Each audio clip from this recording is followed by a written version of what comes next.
ಒಂದು ಯಜಮಾನ ಇದ್ದ, ಅವನ ಹತ್ರ ಒಂದು ಕೆಲಸ ಮಾಡ್ತಾ ಇದ್ದ, ಪುಟ್ಟ ಪುಟ್ಟ ಅಂತ ಒಬ್ಬ. ಹಂಗೆ ಈಗ ಅವನಿಗೆ 4 ತೆಂಗಿನ ತೋಟ ಇತ್ತು. ಆ ಪುಟ್ಟನಿಗೆ ಸ್ವಲ್ಪನೇ ಸಂಬಳ ಕೊಡ್ತಾ ಇದ್ದ. ಅವ್ನಿಗೆ ಭಾಳ ತೊಂದರೆ ಆಗಿಬಿಟ್ಟಿತ್ತು, ಊಟಕ್ಕೆ ನೀರಿಗೆ ಎಲ್ಲ ತೊಂದರೆ ಆಗ್ಬಿಟ್ಟಿತ್ತು.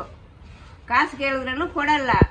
ಅವನೇನು ಮಾಡ್ದ, ತೆಂಗಿನ ಮರದಾಗ ಕಾಯಿ ಕಿತ್ಕೊಂಡು ಒಂದೊಂದು ಮರ ಕಿತ್ಕೊಂಡೋಗಿ ಮಾರ್ತಾ ಇದ್ದ.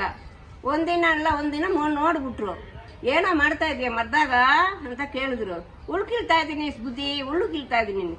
ಏನೇ ಬೆದ್ದನ ಮಗನೇ ಇಲ್ಲಿ ಬಾರೋ, ಹುಲ್ಲು ಏನೈತೆ ಹುಲ್ಲು ಇಲ್ಲಿ ಬಾರೋ ಅಂದ್ರು. ಇಲ್ಲ ಬುದ್ಧಿ ಕಿಳ್ತಾ ಇದ್ದೀನಿ ಹೇಳ್ದ. ತಿರ್ಗ ಏನು ಮಾಡ್ದ, ಇಳಿದು ಬಂದ ಕೆಳಗೆ.